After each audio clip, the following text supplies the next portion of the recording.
La siguiente es una producción de 360podcast.sb. Diana Verónica y Tony dan la bienvenida a nuestro invitado de la mañana. Hoy nos acompaña. Estamos listos para la entrevista con Diana Verónica y Tony, 8 de la mañana, 16 minutos. Recuerde que la entrevista usted la puede escuchar a través de diferentes plataformas de audio. En TuneIn, en Amazon Music, en Apple Podcasts, en Google Podcasts y en Spotify. O entra directamente a www.360podcast.sb. 360 es 360 podcast.sb, sí, es correcto. Es el primer hub de podcast salvadoreños, ¿verdad? Y ya estoy viendo que se están anunciando nuevas temporadas de Hombres de la Cocina, Economía Masticada, varios podcasts ahí, ¿verdad? En el After Office y otros que comparten espacio ahí junto con Diana Verónica y Tony, la entrevista. Así que dele clic a la campanita para que le caiga la notificación cuando esta entrevista se haya subido. Muy bien, estamos listos para conversar a las 8 de la mañana con 17 minutos con nuestro invitado de esta mañana. Saludamos hasta Canadá. Teníamos, por favor me corrigen en doctores con mayúscula. Y C de criminología también. También, sí, por favor ahí la producción, hagamos bien las cosas. Vaya, teníamos ratos de no ubicar, o sea, lo hemos reubicado a Carlos, a Carlos Ponce. Un saludo en la distancia. Carlos, ¿cómo estás? Hola, Carlitos. Doctor en criminología. No, doctor Ponce, perdón. Doctor Ponce. Muchas gracias por la invitación. Gracias siempre por considerar mi opinión. Es un gusto estar con ustedes otra vez. No, sí, teníamos días. Años. Yo no sé. Sí, ya bastante tiempo. Ajá, años de no conversar con Carlos Ponce, profesor adjunto de la Facultad de Criminología y Justicia Penal de la UFB. ¿Qué es la UFB, Carlos? Es la Universidad de Fraser Valley. En la Columbia Británica, en Canadá. Ok. Y también investigador en el Centro de Investigación de la Seguridad Pública y Justicia Penal de esa misma universidad. O sea, es alguien que sabe sobre estos temas. Y queremos preguntarte, y ya para entrar en materia, Carlos, ¿qué opinas sobre el repunte de homicidios, la posterior aprobación de un régimen de excepción, el plan control territorial que está ocurriendo? ¿Cómo es que de repente estamos con casi 0 homicidios y de un día para otro hay 80 muertos en un fin de semana? En un fin de semana. Cifras inéditas de no sé cuántos años, Carlos. Esta es la situación actual. Sí, bueno, este repunte en homicidios es muy similar a los repuntes que hemos visto en el pasado. Tengo entendido que han sido como 4 o 5 repuntes que se han visto bajo la administración de Bukele, y las particularidades de estos repuntes son bastante parecidas porque son episódicos, pues, ¿me escuchan? Sí. Ok, perdón. Son episódicos, son temporales y son significativos. La distribución geográfica del repunte indica de que es el resultado de una coordinación amplia dentro de las organizaciones que los perpetran. En esta ocasión, pues, y en las anteriores también, las pandillas. Las pandillas han sido vinculadas al gobierno en un contexto en el que pues se sugiere de que existe una negociación que tiene como uno de sus fines, pues, disminuir precisamente la violencia, o por lo menos su visibilidad. Uh-huh.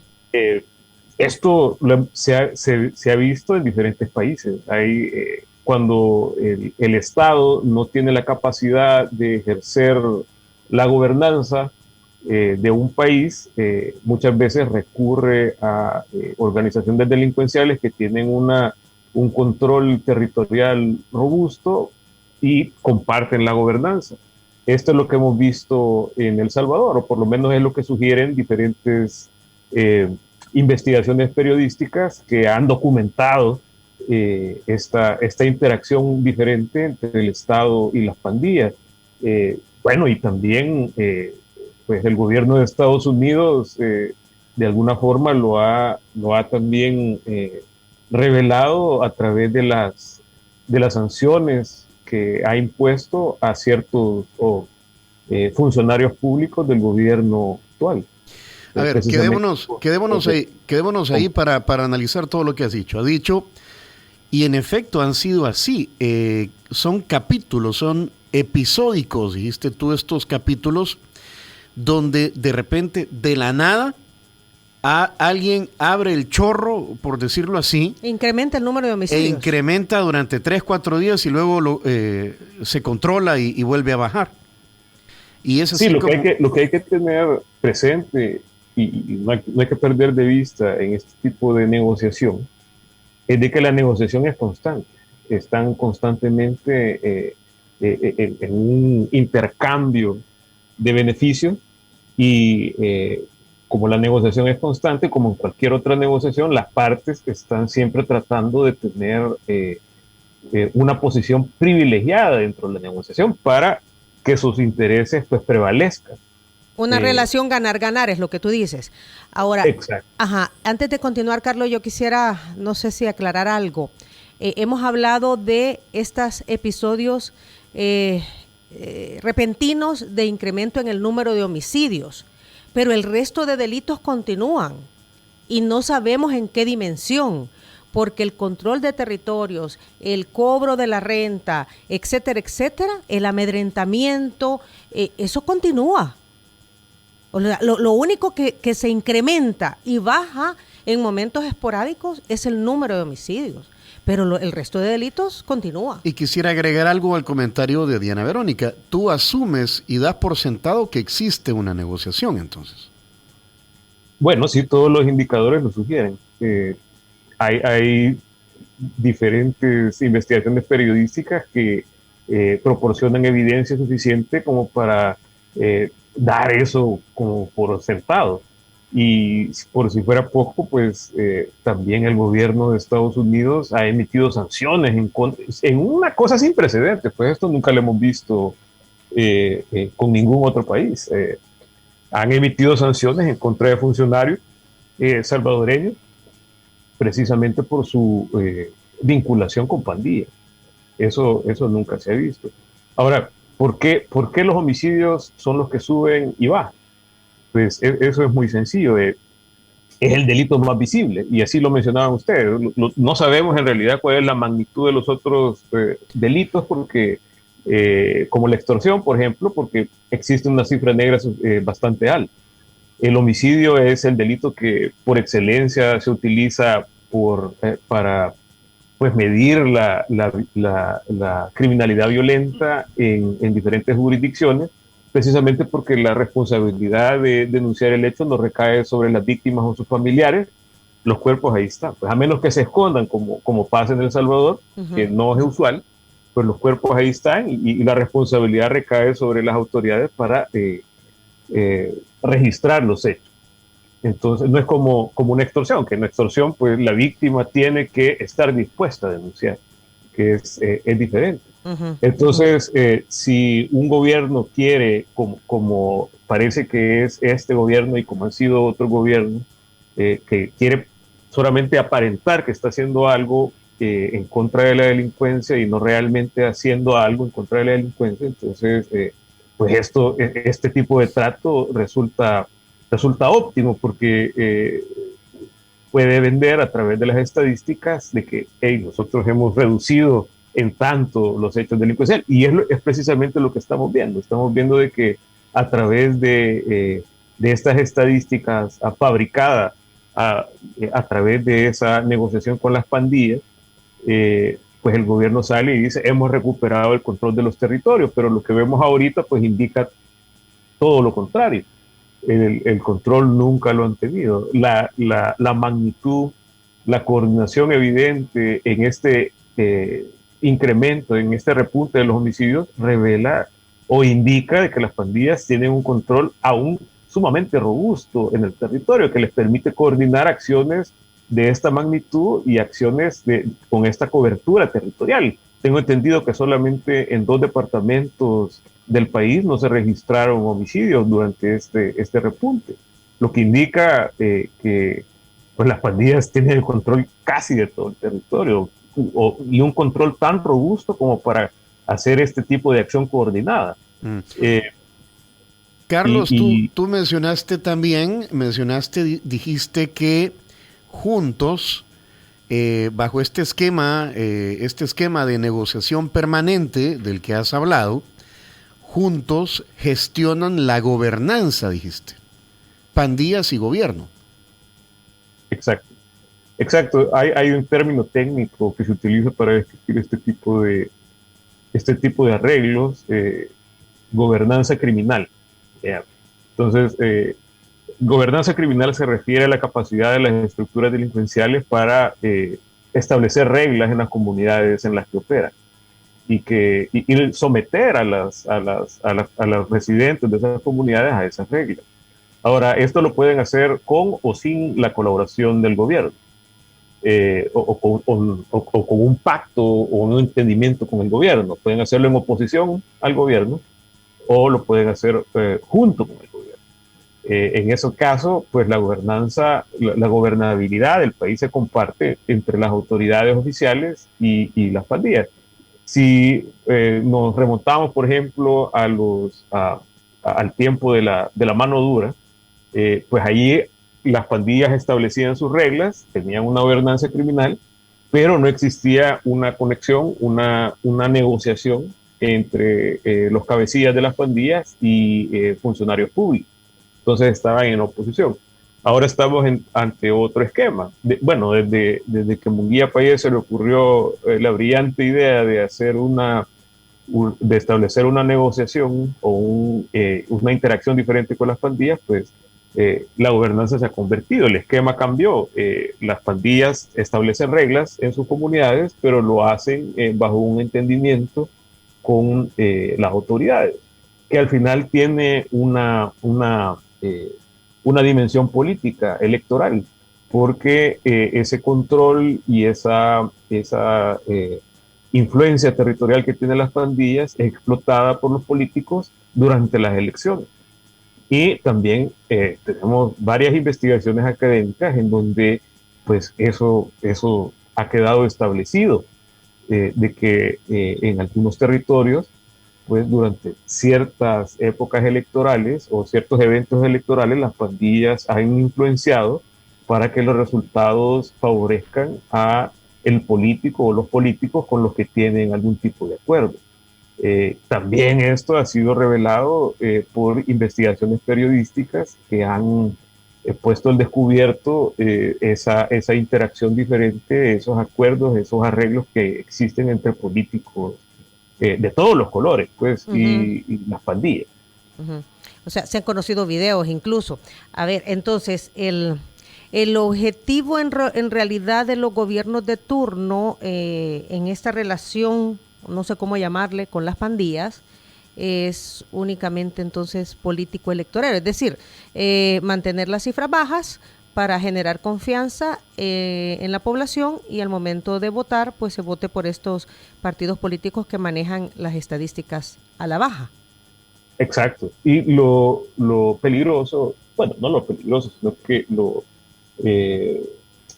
lo negativo, lo nocivo de ese tipo de negociación, o lo más nocivo quizás de ese tipo de negociación, es de que depende en gran medida del grado de influencia y control territorial que tengan las pandillas o las estructuras delincuenciales con las que las autoridades hagan acuerdo.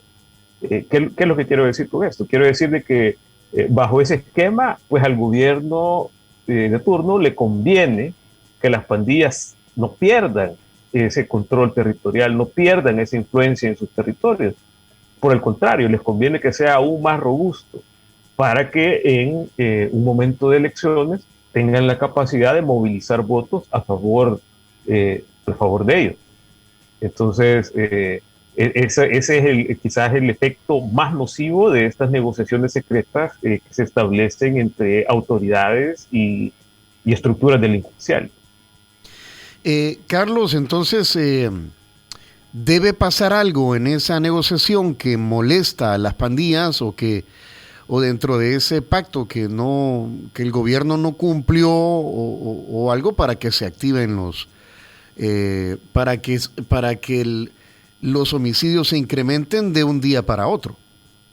Pues definitivamente que ha habido algún tipo de incidente, algún tipo de circunstancia en donde el balance de la negociación de alguna forma se desequilibró, y las pandillas sintieron la necesidad de pues tratar de recalibrar su posición, hacerla quizás un poco más pesada, su posición en ese intercambio, para poder presionar, ¿verdad? Porque se llega a un momento en la negociación en donde existe un balance y las partes están, como mencionaba Diana Verónica, en una posición ganar-ganar, bajo ese esquema, las partes involucradas en el acuerdo. Pero pueden haber situaciones en donde una de las partes sienta de que pues su postura o lo que está obteniendo a través de la negociación no es lo suficiente. Entonces necesitan recalibrar ese balance a su favor.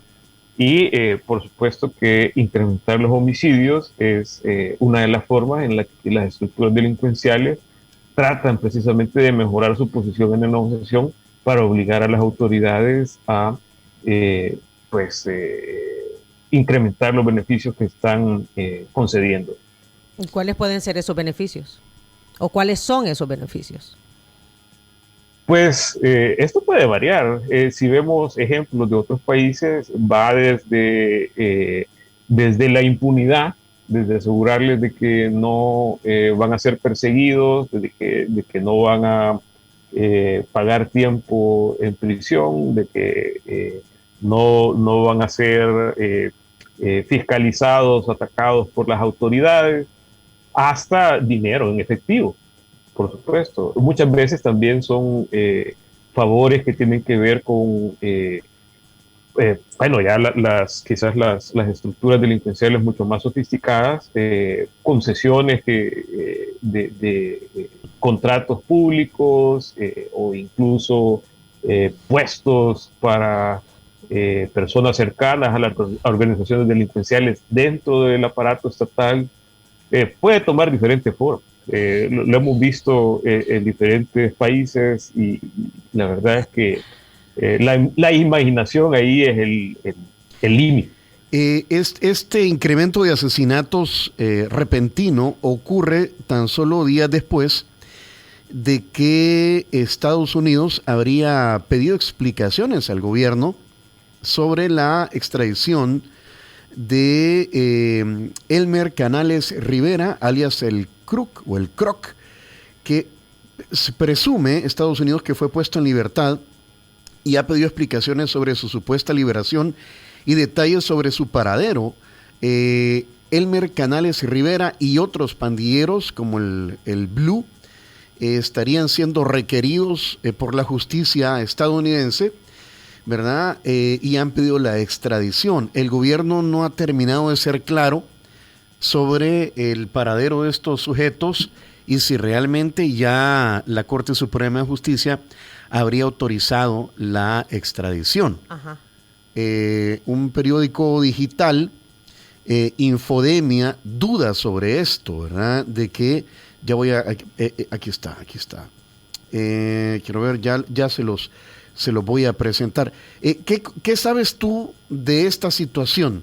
Porque han capturado a miles de pandilleros, pero 3 o 4 que son requeridos por Estados Unidos, pues entonces no hay celeridad del gobierno de atender la solicitud de extradición de los Estados Unidos para que sean juzgados y condenados allá. Bueno, bajo el supuesto de que existe una negociación entre el Estado y las pandillas, si estamos hablando de una de las personas, de una de las figuras con más poder dentro de la mala salvatrucha, entonces pues al gobierno no le conviene que esa persona sea extraditada. Si esta persona es extraditada a Estados Unidos, pues corren el riesgo de que se convierta en un soplón, se convierta en una persona que pase a ser testigo en lugar de acusado, y empiece a pues revelar la dinámica de la negociación, empiece a nombrar a los funcionarios que están involucrados, empiece a mencionar a todos los que participan dentro del acuerdo. En Estados Unidos eso, considerando que la Mara Salvatrucha ha sido designada como una organización terrorista, pues abre la puerta para una acusación penal mucho más seria en contra de funcionarios públicos. Porque parte de la negociación, por supuesto, sería darle todas las posibilidades, todas las oportunidades, todas las herramientas a los pandilleros, a estos pandilleros más influyentes de la MS, para que se comuniquen con sus estructuras. Esto, por supuesto, que también abre la posibilidad para que ellos hayan podido comunicarse no solo con miembros de su pandilla en El Salvador, sino que en Estados Unidos. Entonces, ahí la acusación podría tomar un giro bastante serio, porque podrían verse acusados o señalados los funcionarios salvadoreños de haber ayudado a una estructura terrorista a desarrollar actividades terroristas en Estados Unidos. Y por supuesto que eso tiene una connotación muy, muy seria. Entonces, por supuesto que no les convendría que esta persona fuera extraditada a otro país. Carlos, pero con el nivel de acompañamiento que ha tenido Estados Unidos con El Salvador en el combate a estructuras criminales, ¿qué tanta presión puede hacer Estados Unidos entonces para que El Salvador permita la extradición de líderes comprobados de estas estructuras irregulares? Pues yo creo que parte del quiebre que ha existido entre el gobierno de Estados Unidos y El Salvador tiene mucho que ver con esto. Y no sería raro pues que sea uno de los puntos más importantes a la base de esta desconexión que ha existido entre el gobierno de El Salvador y el gobierno de Estados Unidos. No creo que en este momento tenga la capacidad como para hacer ese tipo de presiones. Puede ser que las cosas cambien en el futuro, pero lo que por lo menos está a la vista en este momento es de que no va a ser fácil. Desde tu punto de vista como doctor en criminología y estudioso de todos estos temas, entonces, y de la realidad en El Salvador, entonces el plan control territorial no existe. ¿Y los millones que se invierten en el combate a los grupos irregulares tampoco existen? O sea, existe el dinero, pero no va para el combate de. Exacto, y esto pues no es raro. O sea, hay ejemplos en todo el mundo en donde se anuncian planes que no existen, planes de humo, planes que en realidad quizás solo existen en una diapositiva de PowerPoint. Y por lo que he escuchado, bueno, yo por lo menos no he tenido oportunidad de ver ese plan. Lo he buscado por todos lados y nadie parece tenerlo. Y he escuchado lo mismo de otros analistas, he escuchado lo mismo de periodistas que no han tenido acceso a ese plan, aparte de algunas diapositivas de Power. Y realmente un plan de esa naturaleza no es un plan. No constituye nada que se asemeje a un plan. Difícilmente se puede tener una evaluación. He escuchado algunos voceros del gobierno que posan como analistas decir, por ejemplo, de que pues ellos les dan el beneficio de la duda al gobierno en la reducción de homicidios, porque prefieren darle el beneficio de la duda al gobierno que a los delincuentes. Prefieren atribuirle la reducción de los homicidios a los delincuentes que las autoridades.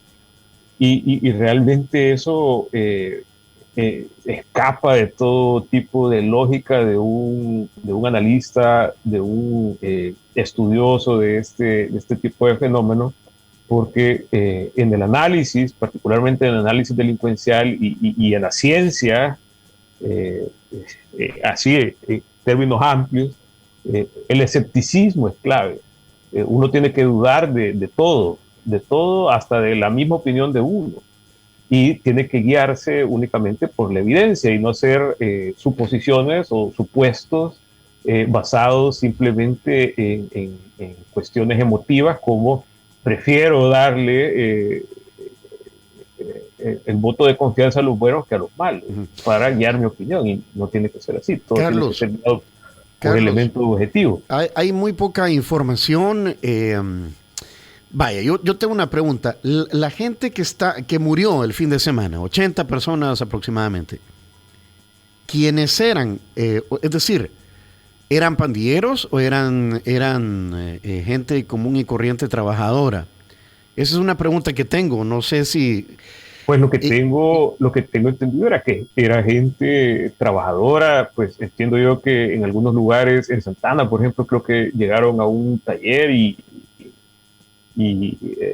acribillaron a las personas que estaban ahí. En otro lugar eran jornaleros y así. No es conflicto entre pandillas. Es más, tenemos bastante rato de no tener homicidios o cadenas de homicidios que tengan que ver con rivalidad entre grupos delincuenciales. Al parecer han llegado a un balance entre ellos, y esto es quizás el resultado de un proceso evolutivo que yo he venido mencionando durante bastante tiempo, en que las pandillas han trascendido quizás su etapa expresiva y consolidado una etapa instrumental en el sentido de que sus hechos delincuenciales todos persiguen un objetivo y no tienen una connotación expresiva, porque no son perpetrados con la intención de afirmar o reafirmar su identidad como pandillero. No, todo es negocio, todo sirve a algún propósito, todo tiene un objetivo y relacionado específicamente con la capacidad del grupo delincuencial para generar algún tipo de beneficio económico. O sea, tú dices, las pandillas se han puesto de acuerdo, ¿verdad? Para mientras cumplan sus objetivos económicos no nos hagamos daño. Exacto. Ok, pero seguimos escuchando, y estos son los casos 2, 3, de repente 5, de jóvenes que pertenecía a la pandilla rival y andaba en el territorio del otro, o es que esta persona vivía en un territorio dominado por la pandilla contraria y andaba visitando a la novia. O sea, esas cosas se siguen escuchando. O sea, aniquilar a personas que están en otra zona, que corresponden a una zona de una pandilla rival, todavía siguen siendo asesinadas. Exacto, sí. Aquí hay una cosa que tampoco hay que perder de vista, que aunque existan acuerdos a un nivel, al más alto nivel de las estructuras delincuenciales, siempre estas estructuras delincuenciales en sí están conformadas por estructuras delincuenciales mucho más pequeñas. Vean lo que por ejemplo, en AMS hablamos de ranflas, hablamos de programas, y dentro de los programas están clicas. Entonces, no todas tienen el mismo nivel de sofisticación, no todas han llegado al mismo nivel de evolución. Entonces, algunos de estos grupos dentro de la pandilla todavía están trabajando bajo una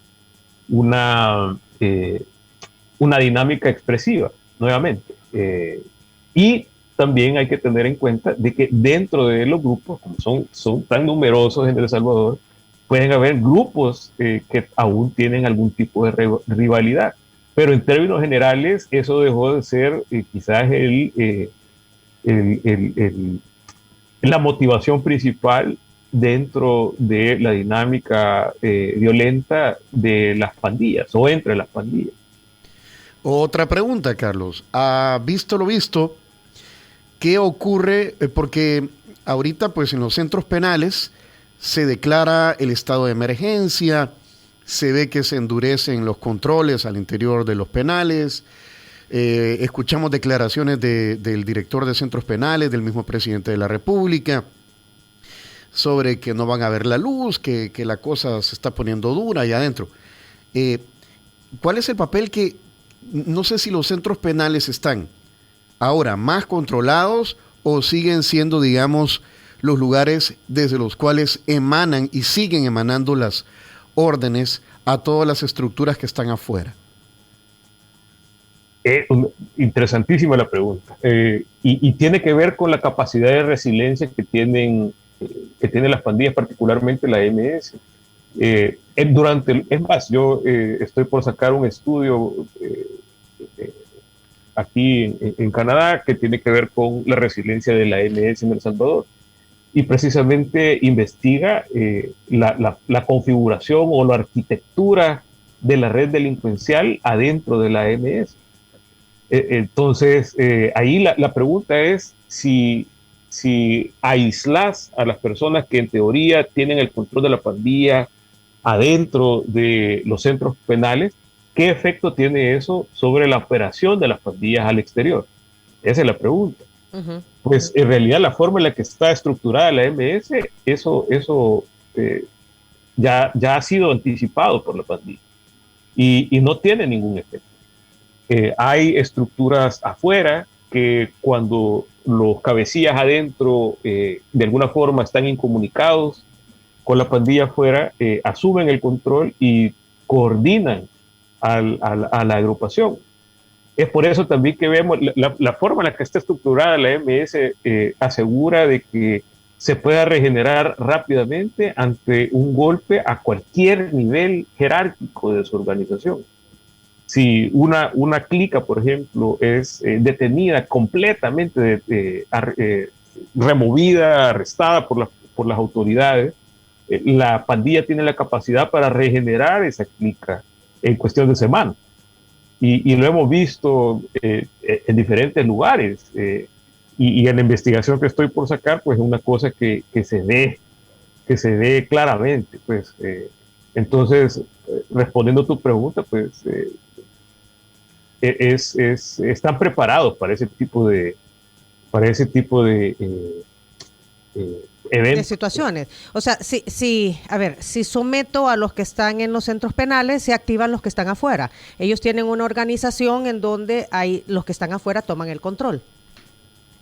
Exacto. Tienes preparadas cadenas de sustitución.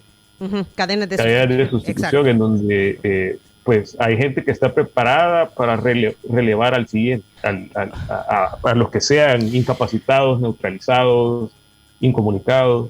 Carlos, bajo este esquema que tú has mencionado de un equilibrio a partir de una negociación, un equilibrio que se mantiene y que logra que no hayan tantos homicidios como habían antes, pero que mantiene, digamos, la estructura de las pandillas haciendo negocios a través de la extorsión y a través de otros delitos.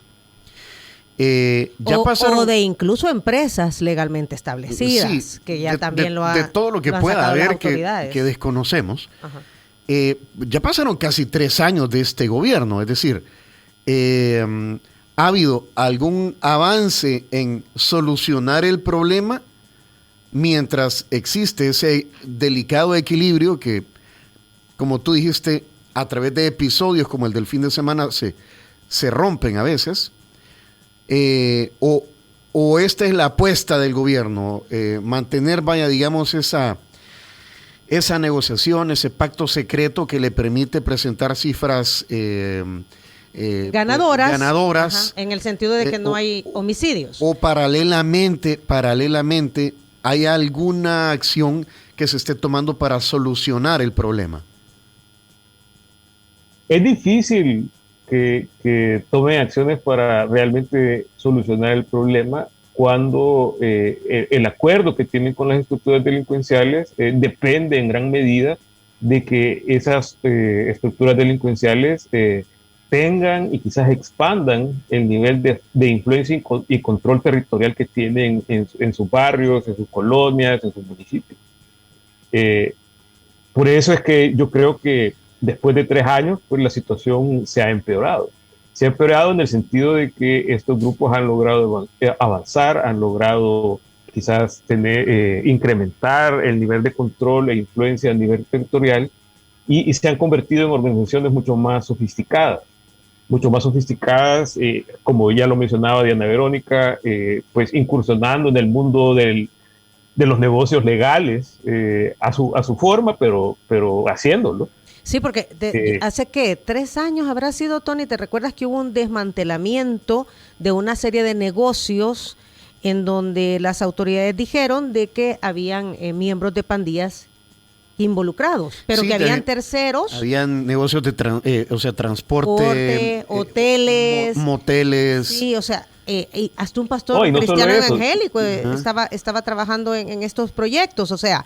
Si ven las comunidades y los negocios en los que se están involucrando las pandillas en las comunidades, esos negocios son vitales y eso hace que pues su influencia y control sea más fuerte. Entonces, como controlar la venta de agua potable, como controlar la venta de gas licuado, son cosas que la gente necesita. Entonces, por supuesto que eso no solo va a crear una fuente de ingreso estable para la estructura delincuencial, sino que va a incrementar su control e influencia a nivel local. Entonces también es importante tener en cuenta qué negocios es en los que se está metiendo la pandilla. ¿Y con quiénes? ¿Y con quiénes? Hoy a las 2 de la tarde está convocada una sesión plenaria extraordinaria. El presidente de la República ha pedido, entre comillas, más herramientas legales con el objetivo de combatir más eficazmente a las pandillas, ha dicho. Leo textual.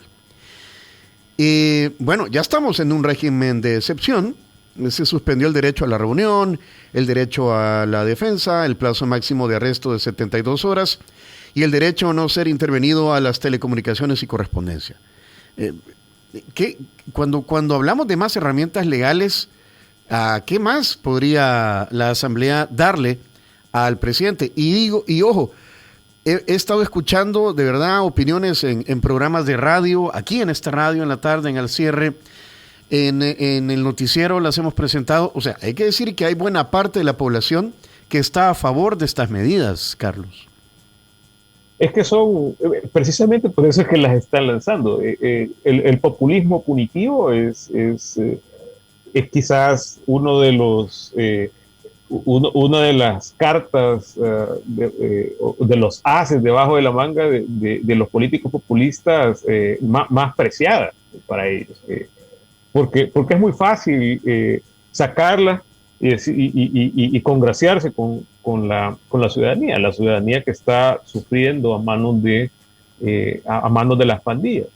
Entonces, vamos a ver qué se inventan. Incrementar, por ejemplo, no incrementar, sino que establecer estos estados de sitio, estas medidas burdas, puede sonar atractivo y está enmarcado dentro de este populismo punitivo. Y la gente lo aplaude porque la gente está cansada de vivir bajo el yugo de las pandillas, pero en realidad desde un punto de vista técnico, desde un punto de vista criminológico, no tienen ningún impacto. Como les digo, las pandillas tienen una arquitectura dentro de su red que les permite, esto no les hace nada. Y lejos de eso, empuja a las personas dentro de esas comunidades más cerca de las pandillas. Porque las autoridades, ese tipo de acciones, cercar una comunidad y enviar a los policías a que interactúen con la ciudadanía en ese contexto, pues propicia una interacción negativa entre la autoridad y el ciudadano. Al final hay que acordarse que los soldados y los policías que son enviados a cercar esas comunidades son extraños en esas comunidades. Entonces, si de repente tenés una figura, una persona uniformada que te está tratando de una forma bastante agresiva, tratando de chequear a ver si llevas algo, tratándote como un posible sospechoso, pues en lugar de acercarte a la autoridad, te está alejando. Y si te está alejando de la autoridad oficial, te está acercando al mismo tiempo a la autoridad de facto dentro de tu comunidad, que en este caso son las pandillas. Entonces, definitivamente no tiene un efecto más allá del mediático en términos de cosas positivas. Pues, o sea, cosas positivas en el sentido de que la gente aplaude la medida porque suena drástica y suena como que si va a tener algún impacto fuerte y significativo, pero en realidad son cosas vacías que en el peor de los casos pues van a tener un efecto totalmente contrario al que pretendían tener. Sí, lo que tú dices es que como esto solamente lo pueden hacer bajo un régimen de excepción, son medidas superfluas que no combaten la raíz del problema.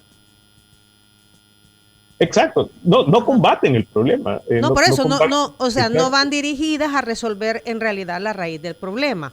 Y yo quisiera preguntarte algo, no sé si lo han analizado, Carlos, el hecho de que en varias ocasiones miembros de pandillas se ha conocido que expresan que lo que quieren, o sea, justifican su actuar, ¿verdad?, en la exclusión por parte de la sociedad. Y mucho se ha hablado incluso de darles herramientas para que estudien, para que se capaciten, para poder tener una vida económica activa, digna y legal, pero que obviamente el rechazo a este tipo de situaciones por los asesinatos y situaciones crueles que se han dado en la sociedad tampoco permite hacerlo. Pongo todo esto en la mesa como una medida viable para que en realidad tengamos una solución a la raíz del problema, porque la justificación, de acuerdo a lo que tú has estado expresando, de ambos lados es económica, ¿verdad? Porque el que esté en pandillas, si se le permite seguir haciendo negocios, pues ahí tiene ingresos económicos, y el que está en el poder, de acuerdo a lo que tú nos has explicado, pues seguirá en el poder y esto también le rinde intereses económicos, ¿verdad? Tiene intereses económicos positivos. Este tipo de situaciones no podrían ser viables o no para ir disminuyendo este problema y erradicarlo. Bueno, es un tema complicado, definitivamente. Yo creo que no son mutuamente excluyentes las medidas que en el discurso oficial parecen ser como binarias, ¿verdad? O esta o la otra. Siempre se tiene que tener la capacidad y nunca tiene que quitarse de la mesa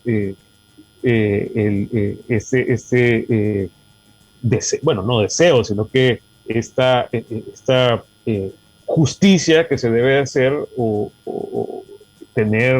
hacer que las personas que hayan cometido delitos se hagan responsables de sus delitos y sean procesados por ellos en el sistema de justicia penal, pero al mismo tiempo también es importante tomar en cuenta de que uno de los elementos clave que permite que estas agrupaciones se expandan, ganen terreno, es precisamente el tema de exclusión que se vive en las comunidades en donde operan. Definitivamente que la falta de presencia del Estado, las condiciones deplorables en las que los residentes en esos lugares viven, todo eso tiene una influencia importante en términos de la operatividad de las pandillas en el lugar y el nivel de control e influencia que logran tener. Entonces es algo que se debe de atacar. Yo creo que son flancos que deben de atacarse en paralelo. Si vemos, hay bastantes ejemplos en otros países que han demostrado que llevar las dos cosas o los dos tipos de estrategias a la par es óptimo. Pues, por supuesto que cada comunidad tiene sus particularidades diferentes y es una cosa que se tiene que también tomar en cuenta. Aquí no existen soluciones de una sola talla le queda a todos. Eso no existe. Claro, hay grises. Carlos, se tiene que examinar cada comunidad y determinar cuáles son los elementos, cuáles son los factores que se tienen que atacar en esa comunidad. Carlos, tanto desde la parte represiva como de la parte de intervención comunitaria. Sí, son las 9 en punto y yo sé que tú tienes un compromiso. Una última pregunta.